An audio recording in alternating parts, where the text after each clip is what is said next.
WhiskyJason here, whiskey from the viewpoint of an American in Germany, tasting rare and exotic whiskeys. Today I'm in Ireland, yay! Today I have Hyde, very good. Number 9, Iberian Cask, single malt 1906 commemorative edition, port cask finished with 43%. Single malt Irish whiskey, very good, no grain. Approved by Connor Hyde. With Connor, I actually did an interview last year at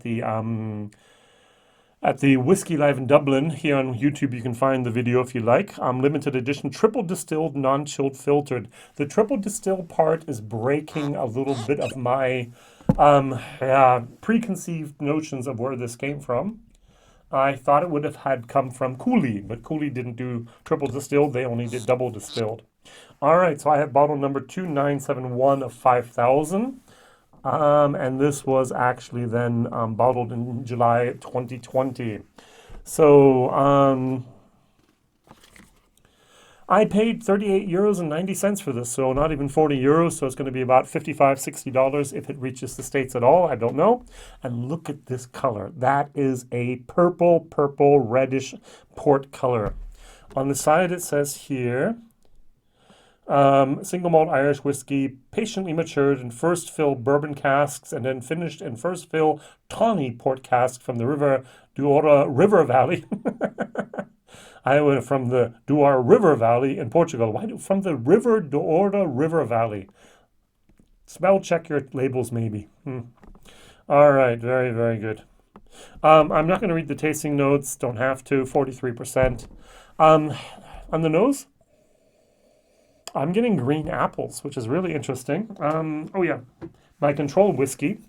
I know it's unfair. This is a single cask. This is a German independent bottler that is Hotel Essener Hof. Single malt Irish whiskey, 16 years old. This is bottle number 145 from 318. 54.7% ABV. And this was the entire time in a port cask. This stuff is magical. This is what I had left over from my German video. If all whiskey smelled and tasted like this in Ireland, there would not be a single drop of Irish whiskey left. This is so good. I paid 100 euros for this bottle, by the way. It's actually worth every drop. I really had to think about this. It was like, okay, triple distilled. Did they get their whiskey from Bushmills? Don't think so. Triple distilled. Did they get their whiskey here from Great Northern Distillery, G&D? Maybe. And then it was like, wait, triple distilled. Hyde down there. West Cork. I think this is West Cork whiskey. West Cork just recently released their own range. They had Calvados and they had rum, and I think they had port. I don't remember. They had virgin oak and so on. And the whiskey just wasn't, it was just too young. My personal opinion. I think we're going to have some pretty good whiskeys coming from West Cork in the years to come. But at the moment, fairly young, fairly green. And I'm getting a little bit of that green moment here, even though the Tawny is really, really overcompensating for the first fill bourbon barrels that were used beforehand. Okay, cheers.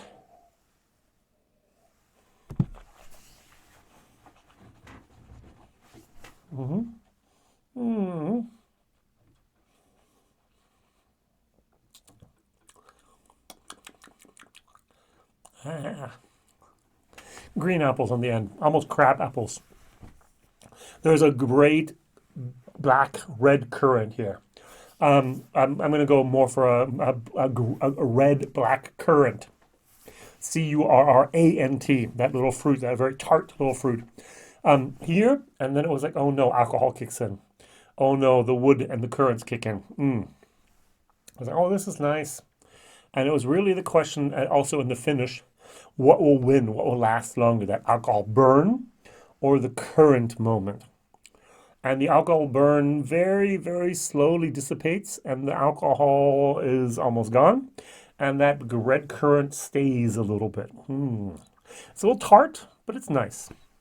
I'm going to dilute it a little bit. It's 43%. I'm just going to add 3 drops.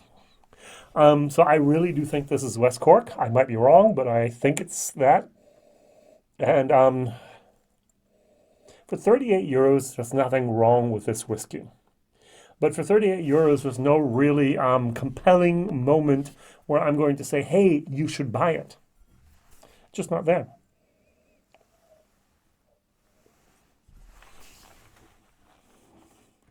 Mm-hmm. Mm-hmm. Hmm.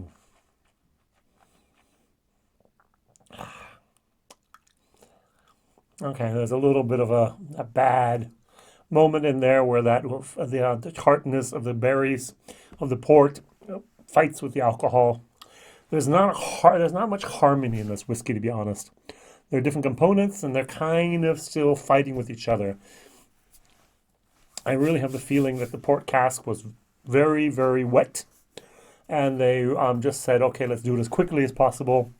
I read it was about for 6 months, the finish in the port cask, which is still usually more than enough. But for some reason, it just doesn't, it's not cohesive. 5,000 bottles, great. Hyde No. 1, the very first one, I think it was actually rum. That was so good. Number 2, I don't remember, and so on and so on. There's been a few grains out there that are actually very interesting from Hyde. They have no ambitions whatsoever to create their own distillery. At least that's what I was told by them personally. What they do want to focus on is wood management and cask management. So they're trying to get the best possible wood in Ireland to do the best possible whiskies they can. Now, the problem is they're reliant on whiskies from others. If it's West Cork, if it's Great Northern, if it's Cooley, if it's Bushmills, if it's any place else they might have their casks from. And that makes their job a little bit difficult. They can only take what they have and try to make it better. And in this case, they took a mediocre product and they used the cask to make it a little bit better, but not much better. They would have started here and did this. Oh, yeah.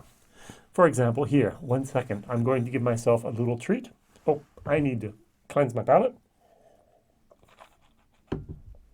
A 16-year-old ex-port cask, full maturation at cask strength. If you look at the wood color, it's so brown. If you look at this, it's so red. Yeah, you really do see that redness there.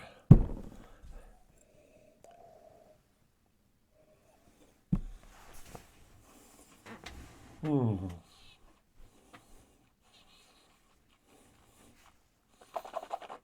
Mm. Wow. I have raspberry ice cream. Ah. Mm. Wow. Mm. As I said, if every drop of whiskey in Ireland tasted like this, there would not be a single bottle left. This stuff is so fantastic good. I think I gave it an A minus, an A. Wow. This I'm going to give a C minus. Value for money, I'm going to give it a C as well. There's no reason why we shouldn't buy it, but there's no real reason why we should. It's not good whiskey. It's definitely not great whiskey. It's okay whiskey. If you want to have a port experience, you want to have that dry, tart, red currant moment, black currant, red currant moment, go for it. Try it. You might not be that disappointed. I just know there's better stuff out there in Ireland. And I'm waiting for some of this great stuff to hit the shelves. All right.